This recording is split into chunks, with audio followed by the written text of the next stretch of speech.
Le thème de mon message, c'est « Prenez le bouclier de la foi ». Dis à ton voisin, prends le bouclier de la foi. C'est pourquoi, Ephésiens 6, verset 13, c'est pourquoi prenez toutes les armes de Dieu, afin de pouvoir résister dans les mauvais jours et tenir ferme après avoir tout surmonté. Tenez donc ferme, ayez à vos reins la vérité pour ceinture, revêtez la cuirasse de la justice, mettez pour chaussure à vos pieds le zèle que donne l'évangile de paix, prenez par-dessus tout cela le bouclier de la foi avec lequel vous pourrez éteindre tous les traits enflammés du malin. Prenez aussi le casque du salut et l'épée de l'esprit qui est la parole de Dieu. Amen. Amen. Prenez place, s'il vous plaît. C'est quoi la foi? La foi, c'est une ferme assurance des choses qu'on espère et une démonstration de celles qu'on ne voit pas. Alléluia. La foi est interne et elle est externe. La foi, c'est avoir une assurance à l'intérieur et démontrer cette assurance à l'extérieur. Alléluia. Lorsque tu as la foi, tu as de l'assurance dedans et tu as de l'assurance dehors. Lorsque tu as la foi, tu ne doutes pas dedans et tu ne doutes pas par tes paroles et par tes actions. Lorsque tu as la foi, tu démontres ce que tu ne vois pas. Et nous ne voyons pas Dieu, nous ne voyons pas les anges, nous ne voyons pas la protection de Dieu, nous ne voyons pas le sang de Jésus, nous ne voyons pas le Saint-Esprit, mais la foi démontre Jésus, le Saint-Esprit, les anges, des choses et des personnes qu'elle ne voit pas. Alléluia.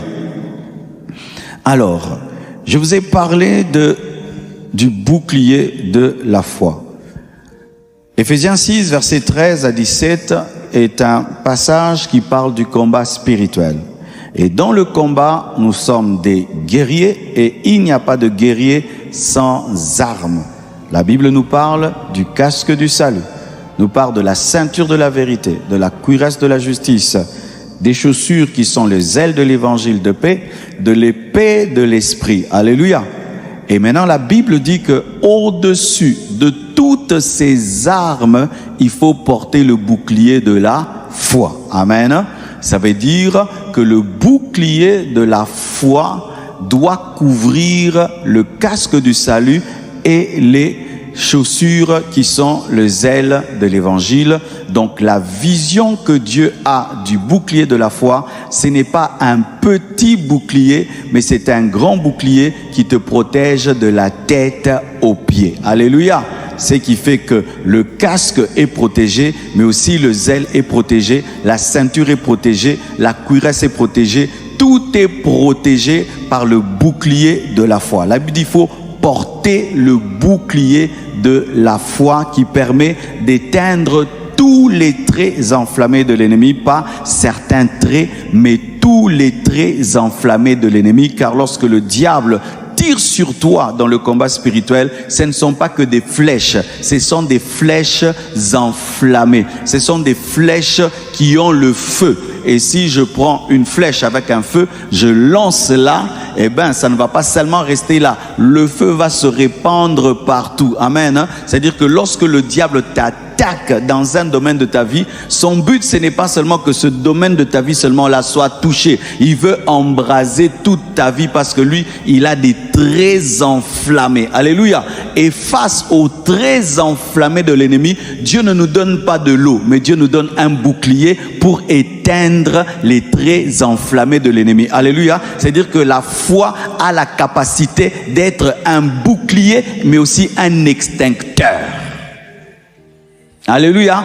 La foi a la capacité d'être un bouclier et d'être un extincteur. Amen. Frères et sœurs, la grandeur de ta foi dépend de ta connaissance de la parole.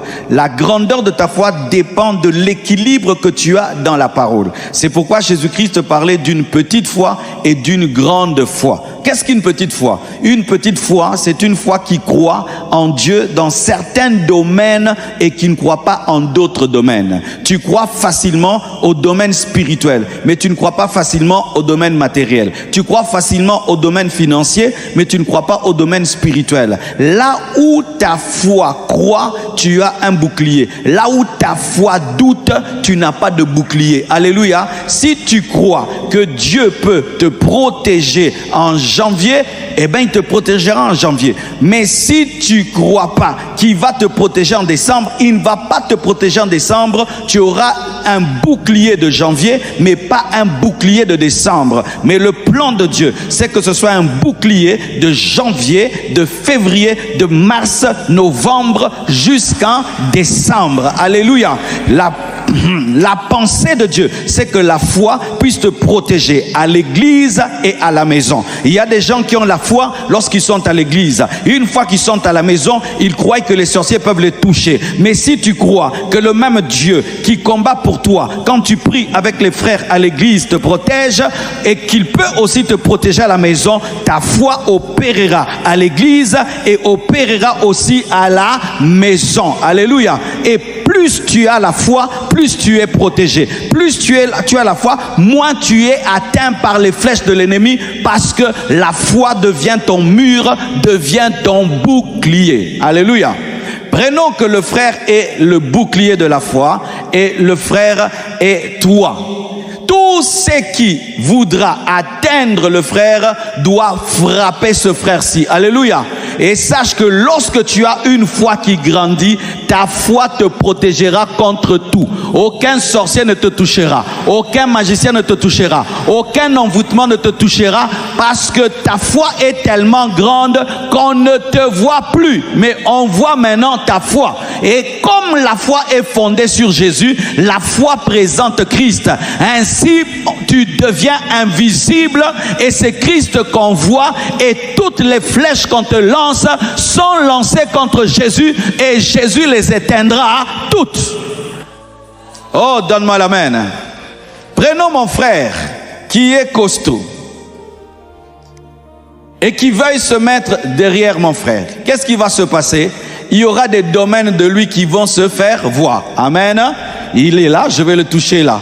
Qu'est-ce que c'est? C'est lorsque tu as la foi dans certains domaines de ta vie, mais dans d'autres domaines tu dis mon intelligence, ma capacité, ma famille, mes relations. Là où tu n'as pas de foi, même si tu as la foi ailleurs, là où tu n'as pas la foi ne te protégera pas. La foi ne protège que ce qui est mis sous elle, parce que c'est un bouclier.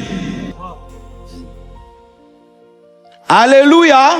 Tu peux croire en Dieu pour le pardon de tes péchés et tu es pardonné. Tu ne crois pas en Dieu pour ta guérison, tu ne seras pas guéri.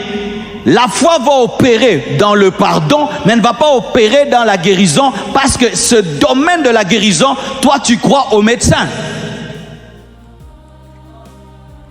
Dans quel domaine de ta vie tu crois? Et dans quel domaine de ta vie tu doutes? Partout où tu doutes, ton bouclier ne te protège pas. Et qu'est-ce que le diable fait? Le diable était un spécialiste de la guerre, n'attaque pas les parties protégées. Il n'attaque que ce qu'on appelle le défaut de la cuirasse. Il n'attaque que les brèches. Il n'attaque que les brèches. Aujourd'hui, le Seigneur est venu me dire de vous dire ceci: fermez les brèches. Fermez les brèches. Tu as la foi dans tel domaine. Mais aujourd'hui, je ne suis pas venu te parler du domaine dans lequel tu as la foi. Je suis venu te parler du domaine où tu n'as pas la foi. C'est là où la flèche t'atteindra. Il y a des chrétiens qui ont la foi devant tout, mais sauf devant la sorcellerie. Si on lui dit que les sorciers ont décidé de te manger à la fin de l'année, il s'attend à mourir. Il s'attend à mourir. Pourquoi? On a vu que je suis dans une bouteille, donc je vais mourir. Comme tu le crois, tu mourras. Mais si tu ne crois pas, tu ne mourras pas. La foi va s'élever face à l'esprit de mort et la foi va te protéger. Je prie que Dieu agrandisse ta foi. Et la foi ne s'agrandit pas par la prière, elle s'agrandit par la révélation de la parole, car la foi vient de ce qu'on entend et de ce qu'on finit par comprendre de la parole de Christ. Pendant que je prêche, que Dieu te donne de comprendre, et ce que tu comprends va agrandir ton bouclier. Alléluia. Ainsi certains vont à la guerre avec des petits boucliers, et quand le diable voit, il rigole, dit mais là je peux te toucher, et là je peux te toucher. Mais il y a d'autres, lorsqu'ils vont, ils sont totalement cachés. Ils sont totalement cachés. Totalement, tu ne le vois plus, mais il est là. Ce n'est plus moi qui vis, c'est Christ qui vit en moi. Cette parole s'accomplit lorsque tu crois en Dieu dans tous les domaines de ta vie. Dans tous les domaines de ta vie. Dans tous les domaines de ta vie. Alléluia. Et aujourd'hui, je vais prier par rapport à une flèche enflammée de l'ennemi. La peur. La peur. La peur est un trait enflammé de l'ennemi. Il y a des gens qui ont peur et puis se suicident. Il a peur, il a l'AVC. Il a peur, gastrite. Il a peur, il devient fou. Il y a des fous que vous voyez en train de se promener. Un jour, il a eu peur, il est devenu fou.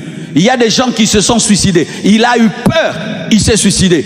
D'autres, AVC, il se réveille paralysé. Il a eu peur et puis il a perdu une partie de son corps, la peur. Il y a des peurs qui sont naturelles. Il nous est tous arrivé d'avoir peur.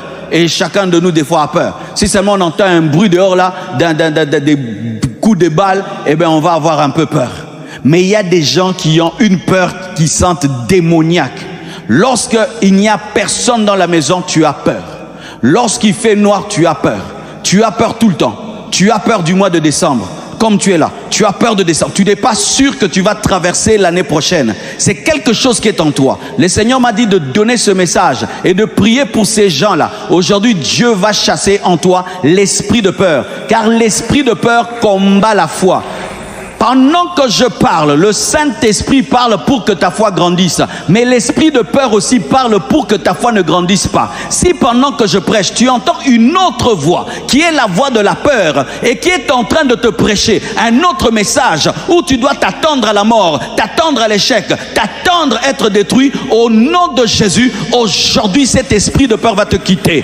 Va te quitter et va te quitter et va te quitter. Mais je te donne aussi le conseil d'écouter beaucoup la parole, de lire beaucoup la parole, d'écouter beaucoup d'enseignements, afin que la peur te quitte, car la peur peut te quitter par la révélation de la parole, et si c'est un esprit, par une prière d'autorité. Alléluia. Je connais des gens qui étaient calmes à Kinshasa, ils ont seulement eu peur. Ils sont allés à Brazzaville. Ils vont à Brazzaville là-bas, la guerre commence et ils perdent tout. Ils ont seulement eu peur, ils ont tout vendu, quitté la maison, bradé leurs biens, ils ont fui à Brazzaville, et là où ils ont fui, c'est là où la guerre est venue. Ils sont rentrés à Kinshasa et ils n'avaient plus rien. Pourquoi? L'esprit de peur. Il y a certains ici, tu as peur du mariage. D'autres, tu as peur des choses nouvelles. Tu as peur des défis. Tu as peur des attaques démoniaques. Tu as peur des sorciers. Tu as peur des ténèbres. Tu as peur. Tu as peur. Cette peur-là, c'est une flèche. C'est un trait enflammé de l'ennemi. Et comme je l'ai dit, une flèche enflammée vise un endroit, mais pour atteindre tout le corps.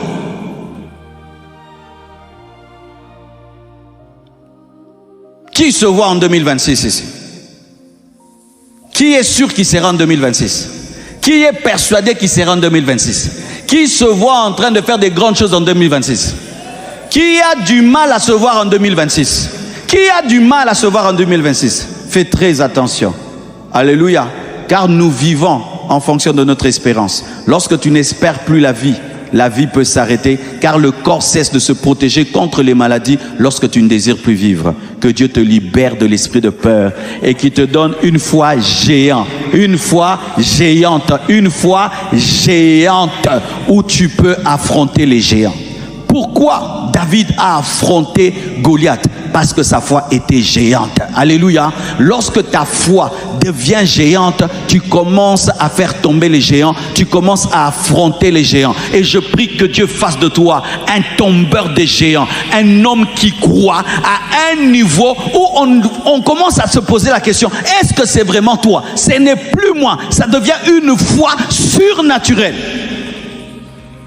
Lorsque ta foi devient géante, elle transporte des montagnes. Lorsque ta foi devient géante, elle n'a pas peur des géants. Lorsque ta foi devient géante, les géants ne sont plus des géants devant toi. Tu commences à appeler Goliath un incirconcis parce que tu ne vois plus sa taille, parce que ta foi te rend plus grand que ce que tu es. Alléluia. Le frère n'est pas très grand, mais le fait que le bouclier qui est devant lui est plus grand que lui, il devient ce bouclier, car ce qui te protège devient toi.